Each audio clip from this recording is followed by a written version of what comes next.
آیت نمبر 229 میں اللہ تعالیٰ فرماتے ہیں اطلاق مرتان، طلاق صرف 2 مرتبہ ہی دینی چاہیے، کیونکہ 2 مرتبہ طلاق دینے میں بہرحال شوہر کو اختیار ہوتا ہے کہ وہ واپس رجوع کر سکتا ہے، 3 مرتبہ دینے کے بعد اس کا اختیار نہیں رہتا۔ امساکم بالمعروف، اور پھر 2 مرتبہ طلاق دینے کے بعد اس کو اختیار ہے کہ اب چاہے تو دستور کے مطابق اس کو روک لے۔ معروف عرفہ سے ہے، عرفہ کا مطلب ہوتا ہے کہ جاننا پہچاننا، جیسے کہ ہماری اردو زبان میں ہوتا ہے کہ تعارف کرائیں، متعارف لفظ ہوتا ہے، تعریف لفظ ہوتا ہے۔ تو معروف سے مراد ایسا طریقہ جو کہ آپ کے معاشرے میں ایک ڈیسنٹ طریقہ ہو اور ایک مناسب طریقہ ہو۔ تو اس کے بعد اگر شوہر اپنی بیوی کو روکنا چاہتا ہے تو معروف طریقے سے روکے گا، اور تسریحم بے احسان۔ لیکن اگر وہ نہیں روکنا چاہتا، اس کو آزاد کرنا چاہتا ہے، تو اس کے لیے کیا ہے کہ وہ احسان کا درجہ اختیار کرے گا۔ بڑی غور طلب بات ہے، اگر روکنا ہے معروف انداز سے روکیں، معزز انداز سے روکیں، اور اگر نہیں روکنا ہے تو اس سے بھی زیادہ خوبصورتی والے انداز سے اس کو چھوڑ دیں۔ ہم اپنے معاشرے کو دیکھتے ہیں تو کیا طلاقیں ایسے ہی ہوتی ہیں؟ جب تک ایک دوسرے کے خاندانوں کو، ان کی عزتوں کو جو ہے وہ پاش پاش نہ کر دیا جائے، اس وقت تک طلاق نہیں ہوتی۔ یہ واحد وہ خوبصورت دین ہے جب رشتہ بناتا ہے تب بھی کہتا ہے کہ خوبصورت انداز ہو، لیکن اگر کسی بھی وجہ سے رشتہ نہیں چل رہا، عین ممکن ہے کہ طلاق ہو جائے، مگر رشتے کا اینڈ بھی جو ہے وہ خوبصورت انداز کے ساتھ ہونا چاہیے۔ وَلَا يَحِلُّ، اور حلال نہیں ہے، لکم تمہارے لیے، ان تاخذوا کہ تم لے لو، مما جو کچھ بھی آتے تم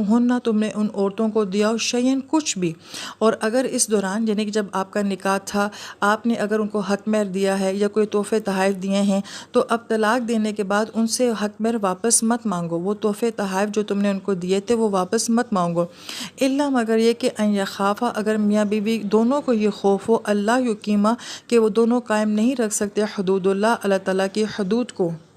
فَإِنْ خِفْتُمْ، اگر تمہیں واقعی اس بات کا اندیشہ ہو کہ اللہ یقیم حدود اللہ، کہ تم اللہ تعالیٰ کی حدود کو واقعی نہیں برقرار رکھ سکتے۔ یہاں پہ بڑی غور طلب بات یہ ہے کہ میاں بیوی کے رشتے میں حدود ہوتی ہیں، مرد اپنی باؤنڈری کراس نہیں کرے گا، عورت اپنی باؤنڈری کراس نہیں کرے گی، اور جب ہمیں دین پتہ ہوگا تو پھر ہمیں اپنی حدود کا بھی پتہ ہوگا، لہٰذا اس آیت مبارکہ کو تو تفصیل سے جانا جا سکتا ہے کہ آخر اس میں کون سی حدود ہیں۔ لہٰذا فرمایا کہ فَلَا جُنَاحَ عَلَيْهِمَا، پھر تم دونوں کے اوپر کوئی گناہ نہیں ہے، فی مفتدت بیوی، کہ اگر عورت جو ہے وہ کوئی فدیہ دے دے۔ اگر عورت کی طرف سے طلاق کی ڈیمانڈ ہوتی ہے اور وہ یہ کہتی ہے کہ میں شوہر کے ساتھ نہیں رہنا چاہتی، اور اس میں شوہر کی طرف سے کسی قسم کی کوئی زیادتی نہیں ہوتی ہے، بس عورت کی اپنی مرضی ہے کہ وہ نہیں رہنا چاہتی ہے، تو اس صورت میں عورت فدیہ دے دے، یعنی کہ حق مہر معاف کر دے، یا کچھ بھی ایسا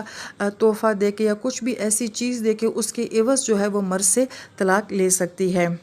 تو چونکہ یہاں پہ اب عورت طلاق مانگ رہی ہے، اس لیے وہ خود حق مہر معاف کرنا چاہے یا خود اپنی طرف سے کچھ دے کے طلاق لینا چاہے تو جائز ہے، ورنہ اگر مرد طلاق دے رہا ہو تو وہ پھر عورت سے کسی قسم کی کوئی چیز کا مطالبہ نہیں کر سکتا، اور نہ ہی حق معاف کروانے کا مطالبہ کر سکتا ہے۔ تلک حدود اللہ، یہ اللہ تعالیٰ کی حدود ہیں، فلا تعتدوها، لہٰذا ان حدود کے اندر زیادتی مت کرو۔ وَمَن يَتَعَدَّ، اور جو کوئی حد سے آگے بڑھ جاتا ہے، حدود اللہ تعالیٰ کی حدوں میں، فَأُولَئِکَ، پس وہی لوگ ہم الظالمون، جو کہ ظالم ہوتے ہیں۔